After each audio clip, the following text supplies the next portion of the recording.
안녕하세요. 이번 영상은 2021년 2월 18일 공기업 기계직 전공 필기시험 대비 모의고사 10문제 해설 영상에 대해서 찍어보겠습니다. 난이도는 2개 정도가 되고요. 합격 커트라인은 한 80점 정도로 생각하시면 될 것 같아요. 참여자는 124명이네요. 자, 바로 1번 가보겠습니다. 자, 부력과 관련된 계산 문제네요. 이렇게 부력의 본질적인 의미에 대한 정의 문제뿐만 아니라 부력을 이용한 다양한 계산 문제는 공기업 기계직 전공 필기시험에서 굉장히 많이 출제가 되고 있죠. 사실 부력이라는 개념은 이해와 본질적인 의미만 잘 파악하시면 굉장히 쉽습니다. 부력을 자세히 유도해 보는 것은 이 영상에서는 스킵하도록 할게요. 나중에 제가 부력에 대해서 자세히 유도해 보고 그리고 본질적인 의미를 뽑아내는 영상을 준비해서 올려드리도록 하겠습니다. 자, 문제 한번 읽어볼게요, 바로. 자, 물에 띄었을 때 절반이 물속에 잠기는 물체가 있대요. 이 물체를 어떤 액체에 띄었더니 부피 80%가 액체 속에 잠겼다. 이때 어떤 액체의 밀도는 얼마냐라고 물어봤습니다. 아래처럼 제가 그림을 그려놨어요. 여튼 아래처럼 물체가 일부만 잠긴 채 떠있는 상태를 중성부력 상태라고 합니다. 중성부력이요. 이 상태에서는 중력과 부력이 서로 힘의 평형 상태에 있어요. 다시 말하면 중력에 의한 물체의 무게와 부력의 크기가 동일하며 방향만 반대이기 때문에 서로 상쇄돼서 물체가 정지된 상태로 떠있는 상태가 될 수 있는 것이에요. 이해되셨죠? 어차피 제가 밑에다가 정리해서 글 써놨으니까 지금은 들으시면서 아 그렇구나 이러면서 이해를 하시면 되겠습니다. 자, 그럼 결국 우리 부력의 본질적인 의미가 뭐죠? 잠긴 부피에 해당하는 유체의 무게가, 다시 말하면 액체의 무게가 부력의 크기가 되죠. 다시 말하면 지금 이 물에서는 절반이 잠겨 있잖아요. 이게 제가 빗금을 쳐볼게요. 이 빗금친 요만큼이 잠겨 있다고요. 이 잠긴 곳에 해당하는 물의 무게가 여기서의 부력의 크기가 되는 거예요. 부력은 항상 수직 상방향으로 물체에 작용하죠. 위쪽으로. 물체를 떠받치는 힘. 다 아시죠? 자, 어쨌든 이 잠긴 부피에 해당하는 물의 무게가 부력의 크기로 작용을 할 거예요. 그렇죠? 그리고 이 물체는 일부만 잠긴 채 떠 있는 상태니까 이 부력은 물체의 무게와 크기가 같을 것입니다. 우리 물체의 무게는 수직 하방향으로 작용하죠. 여기 지금 공간이 없으니까 이렇게 그리면 좀 안 보이죠? 그래서 여기다가 이렇게 그릴게요. 물체의 무게는 mg잖아요. mg. 이렇게. 무슨 말씀인지 아셨죠? 그래서 이렇게 그냥 일부만 잠긴 채 떠 있는 상태는 중성부력 상태다. 그래서 물체의 무게와 부력의 크기가 동일하고 서로 방향만 반대이기 때문에 서로 상쇄돼서 물체가 정지된 상태로 떠 있을 수 있는 것이다. 그래서 이게 서로 상쇄가 되는 거야. 평형 상태에 있다는 얘기예요. 그래서 결국 이 부력의 크기와 이 물체의 무게 mg가 서로 크기가 동일하다는 것입니다. 떠 있는 상태에서는 항상 그래요. 그래서 어떤 물체가 어떤 액체 속에 일부만 잠긴 채 잠겨 있어요. 잠긴 부피는 다 다르겠지만. 그렇죠? 근데 항상 일부만 잠겨 있으면 그 물체에 작용하는 부력의 크기는 무조건 mg예요. mg. 물체의 무게만큼 작용해요. 됐죠? 중성부력 상태이기 때문에 그런 거예요. 자, 그럼 액체에서도 한번 볼게요. 옆에. 액체에서 요만큼 잠겼잖아요. 이 잠긴 부피에 해당하는 이 액체의 무게가 바로 부력의 크기다. 그래서 요만큼 부력이 작용을 할 거야. 근데 얘도 일부만 잠긴 채 지금 어떤 액체 속에 떠 있는 상태이기 때문에 중성부력 상태다. 그래서 물체의 무게와 평형을 이룰 것이다. 여기서도 당연히 물체가 동일 물체니까 mg가 되겠죠. 똑같아요. 평형 상태에 있는 거예요. 그래서 이 물에서 물체에 작용하는 이 빨간색 부력과 이 액체에서 작용하는 이 보라색 부력, 결국 크기가 어떻겠습니까? 이 물체의 무게 mg랑 동일할 거 아니에요. 그래서 결국 얘랑 크기가 동일하다는 얘기입니다. 이거 무슨 말씀인지 아실 거예요. 각각 그냥 식으로 표현하면 돼요. 자, 이 빨간색은 여기서 위에다가 쓸게요. 빨간색 부력은 결국 크기가 mg랑 똑같을 건데 식으로 표현을 하면 우리 이거죠. 얘는 물에 잠겨 있으니까 물의 비중량을 써야 되고요. 그리고 잠긴 부피가 지금 절반이 잠겨 있네요. 물속에. 그래서 2분의 1 V라고 쓰시면 돼요. 여기서 이 V는 이 물체의 전체 체적이라고 보시면 돼요. 반만 잠겨 있으니까 전체 체적의 반 땅만 잠겨 있는 거죠. 그래서 2분의 1 V라고 쓴 겁니다. 이해되셨죠? 그리고 보라색, 저 액체에서 작용하는 부력의 크기는 지금 이 액체의 비중량을 써야죠. 어떤 액체에 들어가 있기 때문에 액체의 비중량을 써주셔야 돼. 그래서 감마 액체.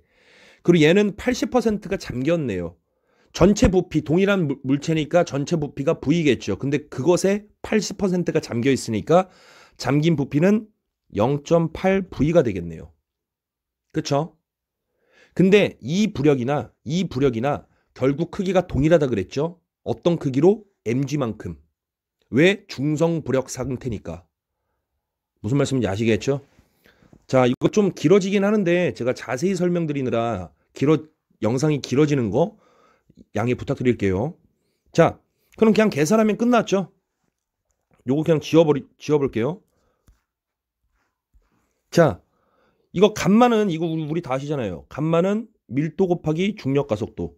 왜냐면 우리가 밀도를 구하는 거기 때문에 이 감마 비중량을 밀도 곱하기 중력 가속도로 바꾸시는 게 편해요. 자, 이 빨간색을 고치면 비중량, 물의 비중량이니까 물의 밀도를 써야겠죠. 요렇게. 그리고 중력 가속도 곱하기 2분의 1 V 이렇게 되죠. 그리고 감마 액체니까 액체의 밀도를 쓰시면 돼요. 그리고 중력 가속도 그 다음에 0.8 V가 되겠네요. 이렇게 됐죠. 자, 근데 뭐 중력 가속도는 동일하니까 약분이 되고요. 그리고 전체 부피 V도 약분이 되겠네요. 자, 우리가 구해야 할 것은 뭡니까? 얘가 궁금한 거야. 액체의 밀도. 근데 우리 물의 밀도 다 알고 계시잖아요. 1000. 그쵸? 그럼 여기다가 1000을 대입하시면 돼요. 단위 같은 거 생략할게요. 자, 1000 곱하기 2분의 1 하면 어떻게 되죠? 500이죠. 500은 우리가 구해야 되는 액체의 밀도, 얘를 X라고 둘게요. 그리고 곱하기 0.8이 있네요. 그래서 500을 0.8로 나눠주시면 됩니다. 그래서 우리가 구하고자 하는 X, 즉 액체의 밀도는 625가 나오네요. 그러니까 이렇게 푸시는 겁니다. 무슨 말씀인지 아시겠죠? 그래서 그냥 제가 말씀드리면은 뭐 부력의 본질적인 의미, 그리고 부력의 식이 왜 비중량 곱하기 잠긴 부피인가, 이런 것들도 유도해서 뽑아낼 수가 있어요. 근데 영상이 너무 길어질 수 있기 때문에 제가 그것은 다음에 올려드리고, 지금 여기서 중요한 것은 그냥 일부만 잠긴 채로 떠있는 물체는 항상 중성 부력 상태이다. 그래서 물체의 무게와 부력의 크기가 같다. 항상 부력과 물체의 무게, 얘네 둘이 힘의 평형 관계에 있다. 이게 가장 중요한 포인트입니다. 아셨죠? 그래서 얘 부력의 크기도 뭐라고요? mg. 얘 부력의 크기도 뭐라고요? mg가 되는 거예요. 그리고 우리가 부력의 본질적인 의미는 잠긴 부피에 해당하는 액체의 무게가 부력의 크기니까 우리가 식으로서 이렇게 표현을 한 거고, 그래서 얘나 mg의 크기로 같으니까 이렇게 식이 같다라고 우리가 이렇게 푼 겁니다. 되셨죠? 요 정도만 하고 넘어갈게요. 너무 길어질 수 있기 때문에. 자, 요거 알아야 된다고요. 중요해요, 이거. 그래서 우리가 물체가 떠 있는 상태면 중력과 부력의 힘이 서로 같은 물체에 작용하고 있잖아요. 당연하잖아. 부력도 수직 상방향으로 작용하지만 물체에 작용하고 있고, 물체의 무게는 수직 하방향으로 작용하고 있지만 물체에 작용하고 있어. 같은 물체에 작용하고 있기 때문에 두 힘은 평형 관계에 있다라고 해석할 수 있습니다. 작용 반작용 관계에 있는 게 아니에요. 평형 관계에 있는 거예요. 작용 반작용이라고 나오면 틀린 보기가 됩니다. 이것도 아셔야 돼요. 됐죠? 자, 그리고 우리는 요게 중성부력, 이것을 우리가 풀어본 거예요. 물체가 가만히 정지된 상태로 떠 있는 상태는 부력과 그리고 중력에 의한 물체의 무게가 서로 평형 관계에 있어서 크기가 동일하다. 다만 방향만 반대이기 때문에 서로 상쇄돼서 물체가 안정하게 정지된 상태로 떠 있는 상태로 될 수 있다. 이 상태가 바로 중성부력 상태다. 됐죠? 양성부력은 부력이 더 커요. 수직 상방향으로 작용하는, 즉 물체를 떠받치는 힘이 밀어 올리는 힘이 더 큰 거야. 물체 무게보다. 그러니까 물체가 점점 뜨는 상태가 되는 거고요. 그게 바로 양성부력. 음성부력은 말 그대로 물체의 무게가 더 무거워, 부력보다. 그러니까 점점 가라앉는다. 이거 다 중요해요. 이거 아셔야 됩니다. 이거. 자, 넘어갈게요. 됐죠? 자, 2번.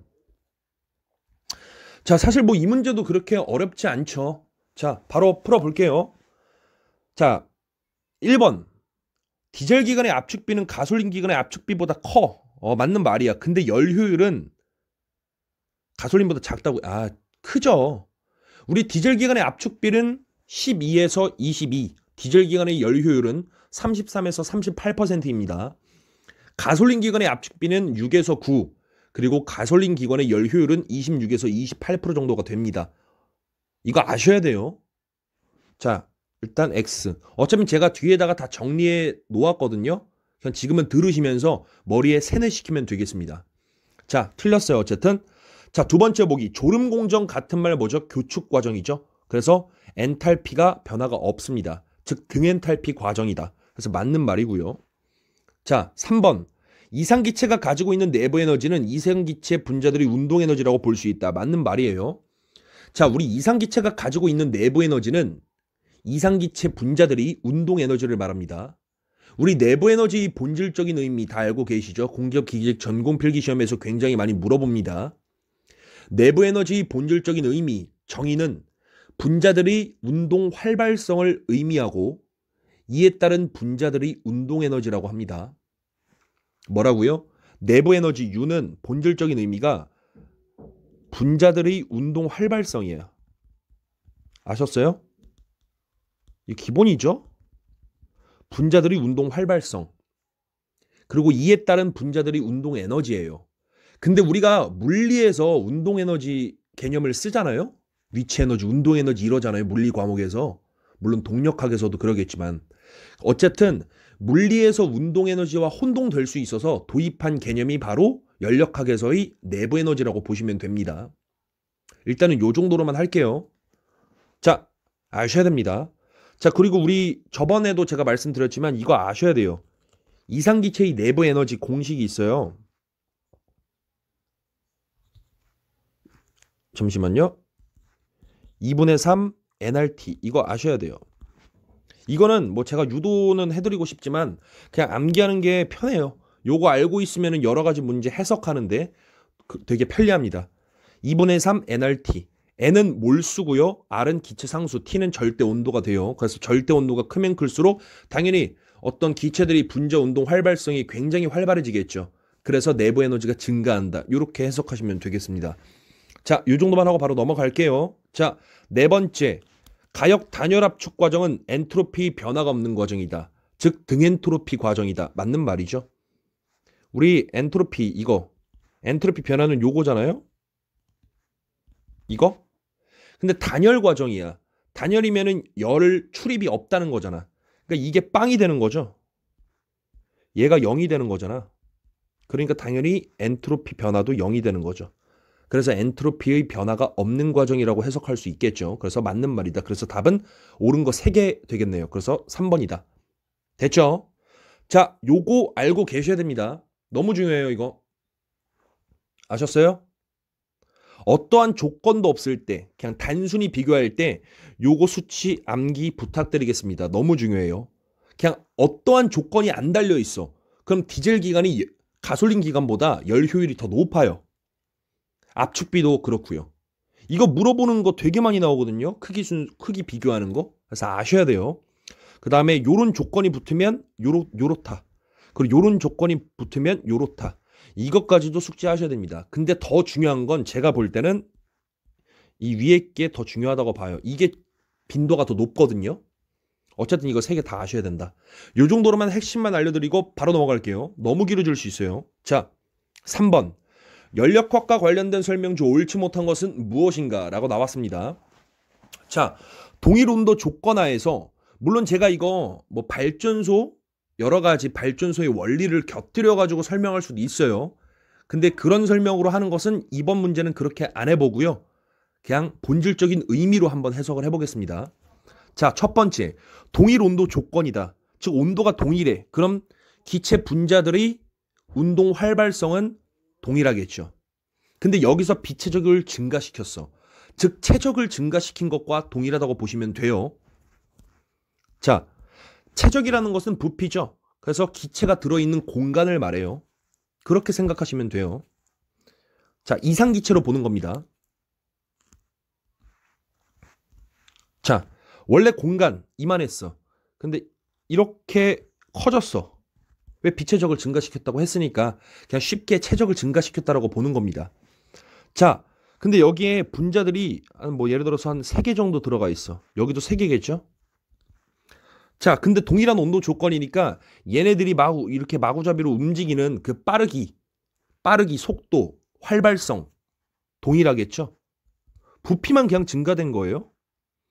자, 우리 이때 압력은 어떻게 될까? 한번 해석해 볼까요? 우리 압력이라는 것은 뭐라고 말씀드렸죠, 제가?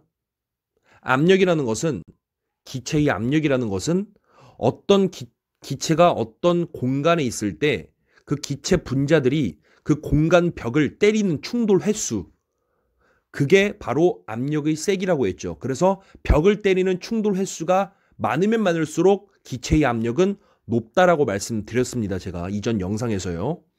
자, 그럼 볼게요. 자, 이렇게 기체 분자들이 활발하게 움직이는 것은 동일해. 동일한 온도 조건이니까. 근데 부피를 늘렸어.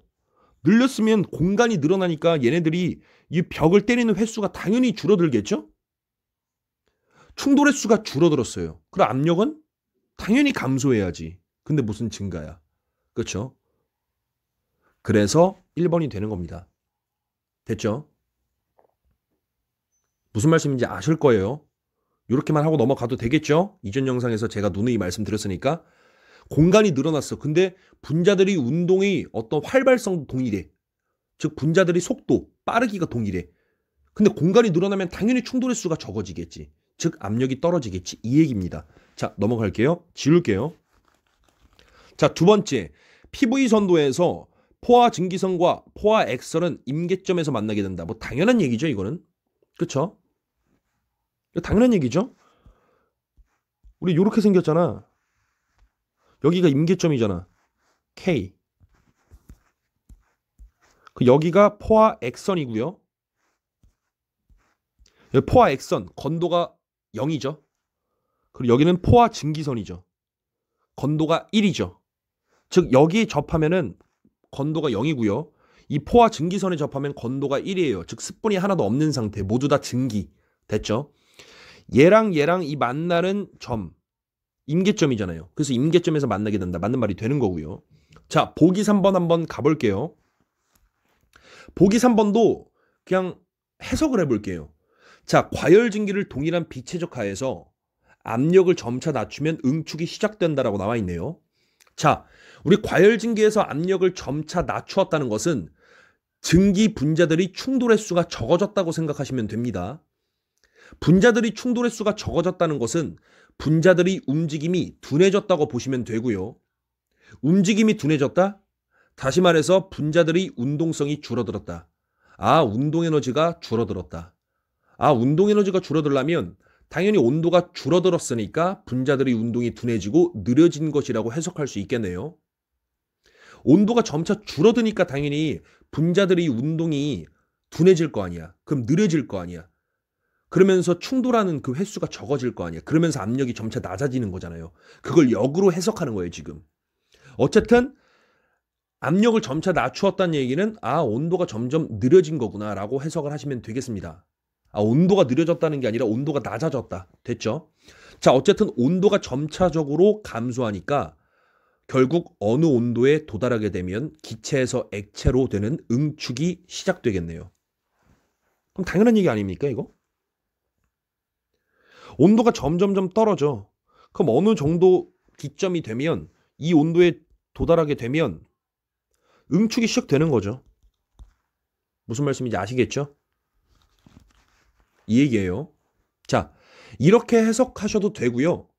우리 또 압력을 점차 낮추었다는 것은 우리 랭킨 사이클의 터빈 구간인 단열 팽창 구간에서 과열 증기가 팽창 일을 한 겁니다. 왜냐면은 우리 항상 말씀드렸어요. 과열증기가 일한 만큼 온도와 압력이 항상 떨어진다. 왜냐면 과열증기가 가지고 있는 열 에너지가 외부로 팽창리를 해서 에너지를 소모했기 때문에 압력과 온도가 감소되게 되는 겁니다. 온도가 점점 하강하면서 복수기, 즉 응축기로 증기가 들어가서 응축이 시작되겠죠. 다시 과열증기가 가진 열에너지가 외부로 터빈에서 팽창리를 해서 에너지를 소모했기 때문에 압력과 온도가 떨어져요.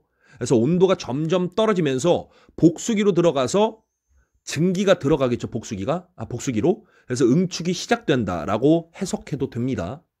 일단 이렇게만 말씀드릴게요. 이렇게만 말씀드리고 제가 추후에 발전소 원리, 랭킨 사이클 해석, 재열, 재생 여러 가지들에 대해서 이해하기 쉽게 영상을 제작해서 올려드릴게요. 자, 이 정도만 할게요. 자, 보기 4번. 임계점에 가까워질수록 증발점열도 0에 가까워진다. 뭐 당연한 얘기죠. 우리 임계점 압력 이상을 뭐라고 하죠?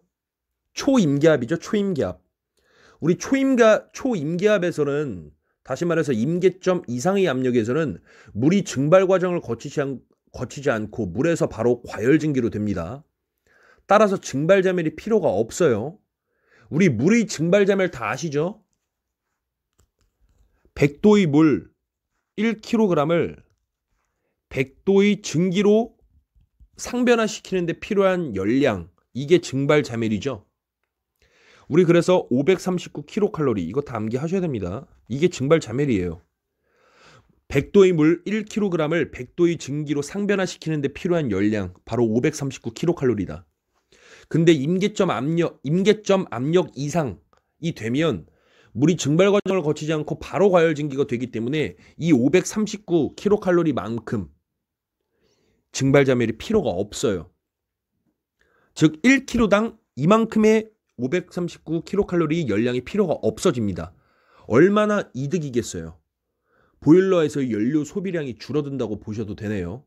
따라서 공급되는 열량이 줄어드니까 열 효율이 좋아질 수가 있는 거고, 그래서 실제 발전소에서 임계압력 이상인 초초임계압 발전소를 운영하고 있는 겁니다. 이런 것까지도 알고 계셔야 돼요. 우리 초초임계압 발전소는 증기압력이 얼마죠? 갑자기 계속 생각나서 죄송해요. 우리 초초임계압 발전소 여기서 사용하는 증기압력이 이거 알아두세요. 246 이상이에요. 이거 센티미터입니다. 그리고 593도 이상의 증기 온도를 사용합니다. 이거 아셔야 돼요. 이거 암기해야 됩니다. 예? 암기해야 돼요. 이거 진짜 부탁드릴게요. 초초임계압 발전소는 증기압력이 246 그리고 593도 이상의 증기 온도로 운전되는 발전소를 말해요. 어쨌든 이러한 발전 원리나 열 효율이 어떻게 증가되는지에 대한 여러 가지들을 생각하고 사고하는 연습을 하셔야 됩니다. 그래야 나중에 발전소 면접을 가셨을 때 남들보다 답변의 질이 좋아지실 거예요. 자, 무슨 말씀인지 아시겠죠? 자, 요렇게만 하고 바로 넘어갈게요. 요거 뭐 다 아시죠? 자, 증발자멸이라는 게 여기를 말해요. 여기가 증발자멸이야. 그쵸? 근데 만약에 임계압에 점점 가까워지면 이 그래프가 이렇게 되겠죠? 압력이 점점 높아지니까. 그러면은 요만큼 면적이 증발자멸이 되는 거죠. 임계압에서는 어떻겠어요? 거의 면적이 없어. 그쵸? 거의 가로가 거의 0에 수렴하잖아. 그러니까 증발자멸이 거의 빵이다. 이렇게 해석하시는 거예요. 선도로 봐도 당연히 증발자멸이 임계점에 가까워지면 가까워질수록 0에 가까워진다는 것을 우리가 알 수가 있어요. 근데 선도로 보시는 것도 중요한데 뭐 당연히 생각하면 임계점 압력 이상이 되면은 물이 증발 과정을 거치지 않는데요. 바로 과열증기가 된대요. 증발 과정을 거치지 않으니까 당연히 증발자멸이 필요 있겠습니까? 없겠죠. 그래서 0이 되는 거예요. 됐죠? 넘어갈게요. 자, 4번입니다. 자, 이 문제도 그렇게 어려운 게 아닌데 의외로 정답률이 좀 반타작이다. 자, 문제 읽어볼게요. 지름 40cm인 관과 20cm인 관 사이에 50cm 단면 변화 구간이 존재한다. 지름이 40cm인 관에서 유속이 1m/s일 때 단면 변화 구간 중간 지점에서의 가속도는 얼마인가라고 나와 있네요. 자, 일단 여기서 유속이 1m/s래. 근데 지금 관이 점점 축소했잖아. 그쵸? 항상 이 관을 지나가는 유량을 일정하게 했죠. 유량은 일정하다. 근데 관이 뭔가 지름이 바뀌었다. 뭐가 생각나십니까? 바로 연속 방정식이 생각나시죠? 자, 연속 방정식을 활용해서 지름이 20cm인 관에서의 유속을 먼저 구하시면 됩니다. 우리 연속 방정식은 이거잖아요. Q는 A1, V1, A2, V2. 그쵸?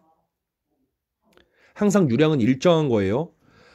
즉 40cm인 관을 통과하는 여기서의 유량과 여기서의 유량이 똑같다라는 겁니다. 그럼 결국에 관이 축소되기 때문에 유량 그 속도, 유속은 점점 빨라지겠죠.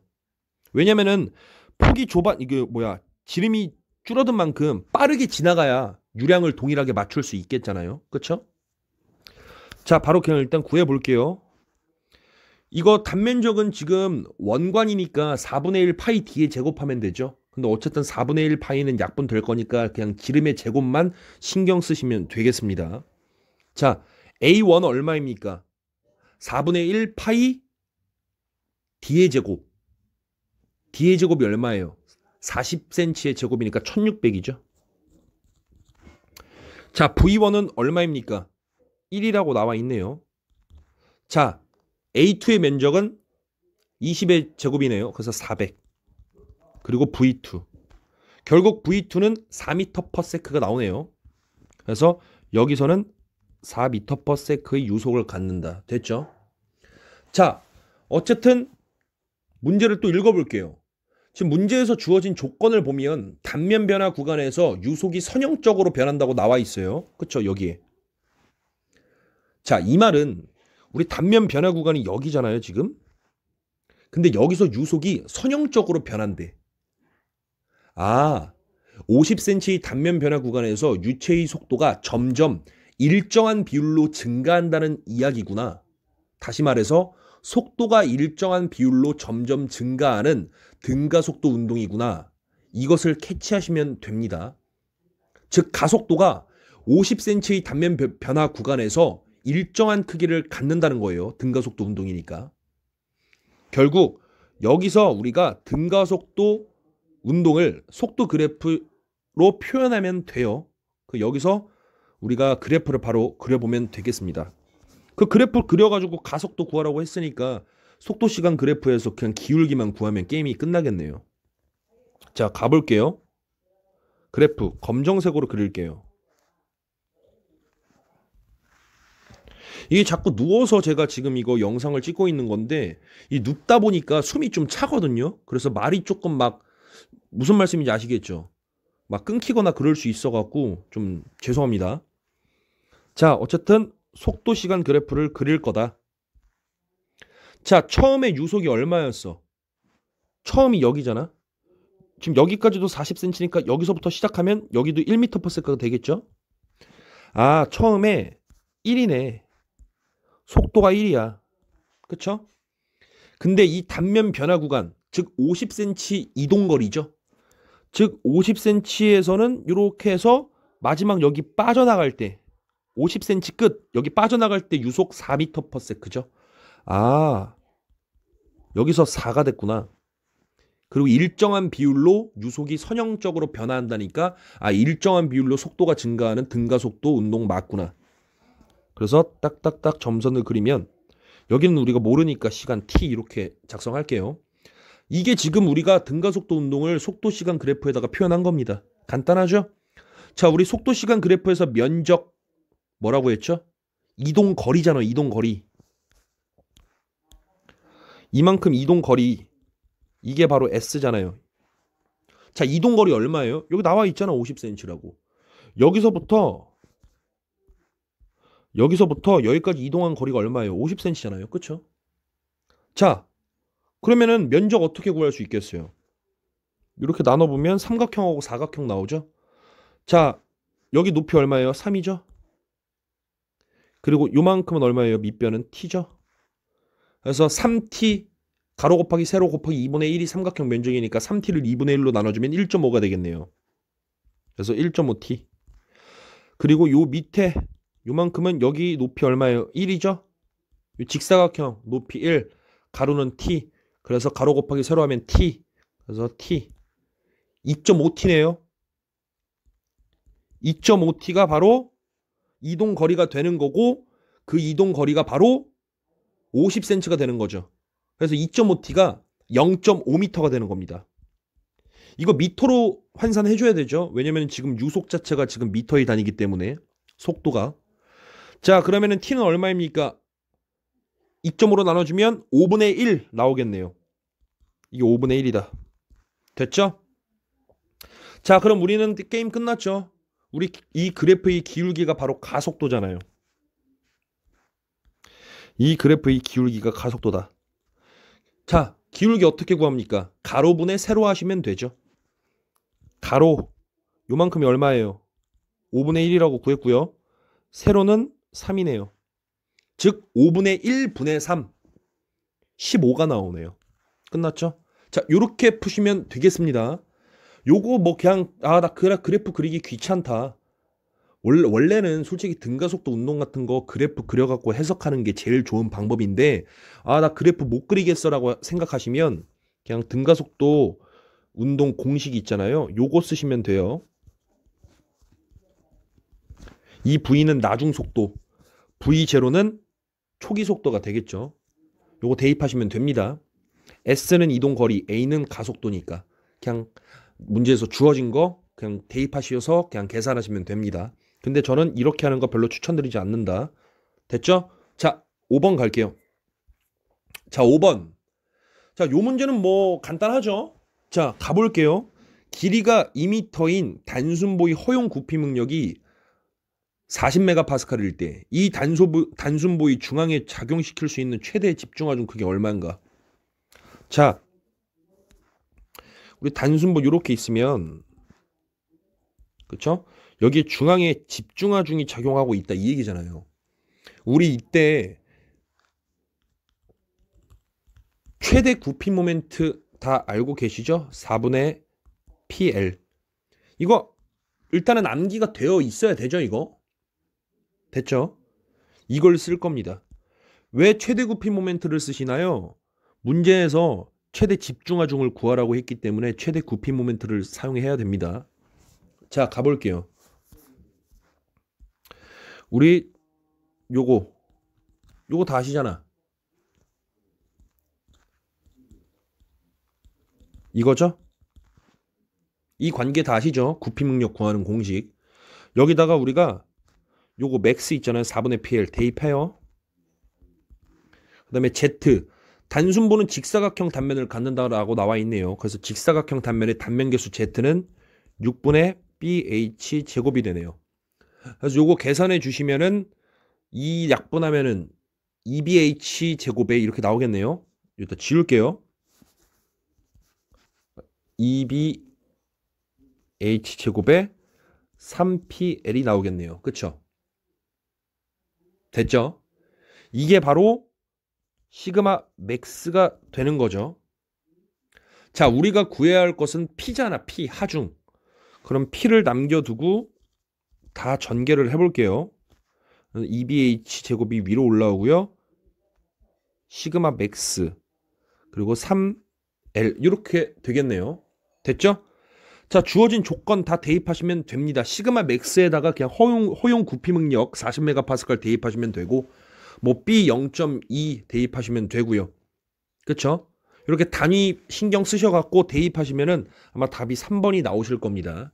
그렇게 어려운 문제가 아니니까 요 정도만 하고 넘어갈게요. 이게 중요해요. 단순본 중앙에 집중하중이 떨어졌을 때 최대 구피 모멘트는 4분의 PL이다. 넘어갈게요. 6번. 자, 이 문제도 그렇게 어려운 게 아닌데 좀 많이 틀리셨더라고요. 자, 인성과 관련된 설명으로 옳은 것은 모두 몇 개인가? 자, 인성은 뭐죠? 질기다. 그쵸? 질기니까 잘 깨지지 않는 성질을 인성이라고 하죠. 여러분 생각해 보세요. 가래떡 질기죠? 여러분 가래떡 이렇게 꿀에다가 찍어서 먹어보셨잖아요.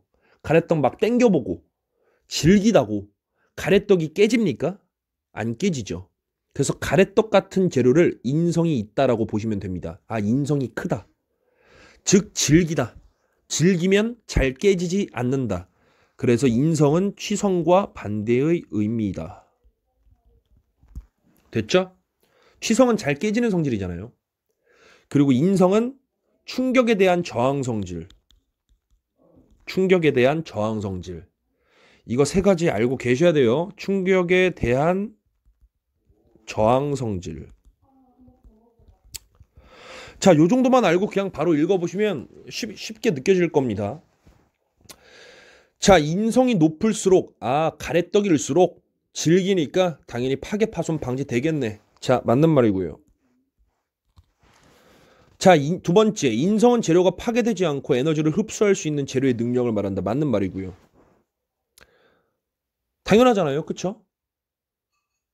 외력이 가해졌어. 근데 파괴되지 않아요. 질기니까. 즉 외력에 대한 에너지를 흡수할 수 있는 에너지다.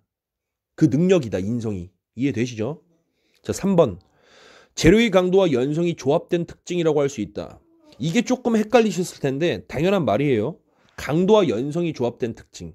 즉 인성이 크면 클수록 어느 정도 강도도 있고요. 즉 강도가 무슨 의미죠? 외력에 대한 저항력이죠. 그래서 강도, 인성이 크다는 것은 외력에 대한 저항력이 좀 있고 그 다음에 어느 정도 좀 질긴 성질, 잘 안 깨지는 성질, 즉 연성, 잘 늘어나는 성질도 조금 조합된 특징이 바로 인성이구나. 이렇게 이해하시면 되겠습니다. 4번. 인성은 취성과 반대의 의미다. 말씀드렸잖아요. 그리고 충격에 대한 저항 성질이다. 맞는 말이다. 그래서 답은 4번이 되겠네요. 자, 넘어갈게요. 요 정도만 하고. 이거 아셔야 된다고요. 넘어갈게요. 말씀드렸으니까. 깨지는 성질, 매지다, 열이다. 이게 다 취성이라고요. 됐죠? 자, 4번. 자, 레질리언스 문제네요. 이거 2018년 인천국제공항공사 기출입니다.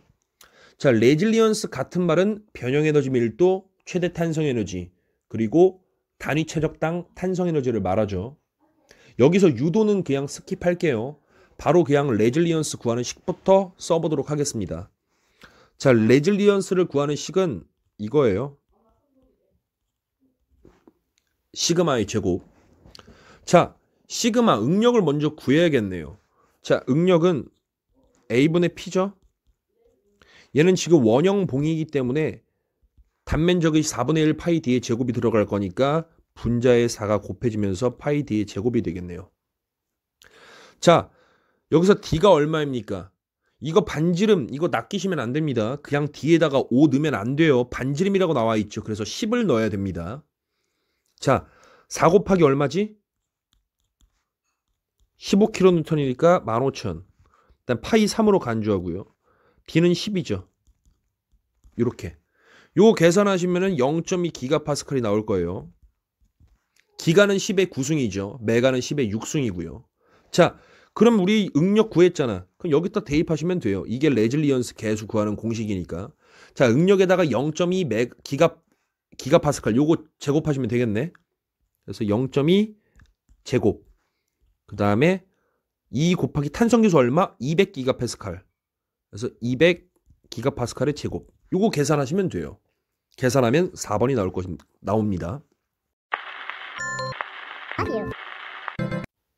8번 가볼게요. 공기조화의 4대 요소가 아닌 것은 무엇인가? 사실 공기조화 4대 요소 관련은 공기업 기기직 필기시험에서 굉장히 자주 출제가 됐었어요. 그래서 이 정도 기본적으로 알고 계셔야 됩니다. 근데 정답률이 좀 낮죠? 이러면 안 돼요. 반드시 기본적으로 알고 있는 내용이어야만 합니다. 자, 기온, 습청. 요거 알고 계세요. 기온, 습청. 공기조화의 4대 요소 뭐라고요? 기온, 습청. 기는 기류, 오는 온도, 습은 습도, 청은 청정도가 되겠습니다.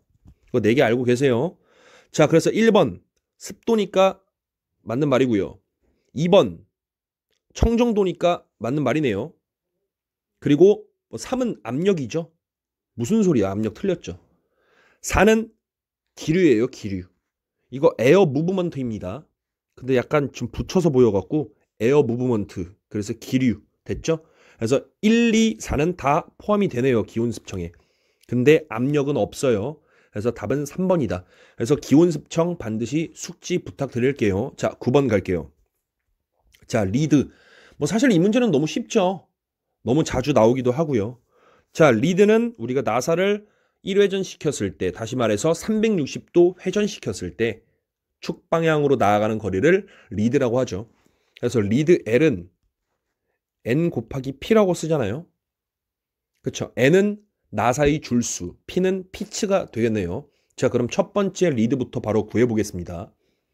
자, 세 줄이라고 나와 있으니까 나사의 줄수 N은 3이 되겠네요. 그리고 우리 미터 나사, 이거 M이 미터 나사잖아요. 우리 미터 나사 여기 맨 뒤에 곱하기 뒤에 있는 숫자가 바로 피치죠. 요 앞에 있는 25는 호칭 지름 또는 바깥 지름이 되고요. 어쨌든 우리가 필요한 건 피치잖아요. 요거 뒤에 있는 것들.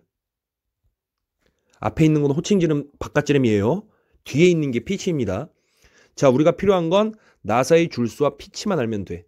자, 1번은 결국 N이 지금 세 줄이잖아. 나사의 줄수. 그래서 3 곱하기 2가 되는 거죠. 왜냐면 MP가 리드니까. 그래서 6이다. 리드가. 두 번째는 2 곱하기 4. 그래서 8이다. 세 번째는 3 곱하기 3. 9다. 네 번째는 두 줄 곱하기 피치 5니까 10이네요. 그래서 리드가 가장 큰 것은 바로 4번이 되겠네요. 됐죠? 쉽죠? 이 정도는. 아, 그리고 이런 식으로도 나올 때가 있어요. 나사를 90도 회전시켰을 때 축방향으로 나아가는 거리는 90도 회전시켰을 때. 우리 90도는 360도의 4분의 1배잖아요. 그쵸? 우리 나사를 한 바퀴 돌렸을 때, 즉 한 바퀴가 당연히 360도잖아요. 1회전, 이게 360도라고. 그쵸? 당연하죠? 근데 문제에서 90도를 회전시켰을 때 축방향으로 나아가는 거리 얼마야? 이렇게 물어볼 때도 있거든요. 그때는 360도 한 바퀴는 4분의 1배잖아. 그쵸? 90도는 요거의 4분의 1. 즉 그냥 리드 구한 다음에 4분의 1 곱해주시면 돼요. 됐죠? 혹시 몰라서 한번 말씀드리는 겁니다. 이게 4분의 1 곱해 90도 가는 거잖아요. 그러니까 리드 한 바퀴 돌렸을 때 축방향으로 나아가는 거리 이거 구한 다음에 여기다가 4분의 1 곱해주면은 우리가 90도 돌렸을 때 축방향으로 나아가는 거리를 구할 수 있다는 말이에요. 자, 10번 갈게요. 자, 10번 자체도 솔직히 이거 너무 유명하죠. 틀리시면 안 됩니다. 점도가 너무 높을 때 발생하는 현상으로 옳지 못한 거 보자마자 3번 가시는 거예요. 됐죠? 너무 유명한 만큼 정답률도 높다라는 거. 지금 16.1%는 틀리셨다는 거예요. 그렇죠? 근데 남들이 다 맞추는 문제, 거의 맞추는 문제를 틀리시면은 좀 안 됩니다. 자, 그냥 답이 이제 3번인데 그냥 오일 누설이 증가하는 건 점도가 너무 낮을 때 발생하는 현상입니다. 그래서 틀렸어요.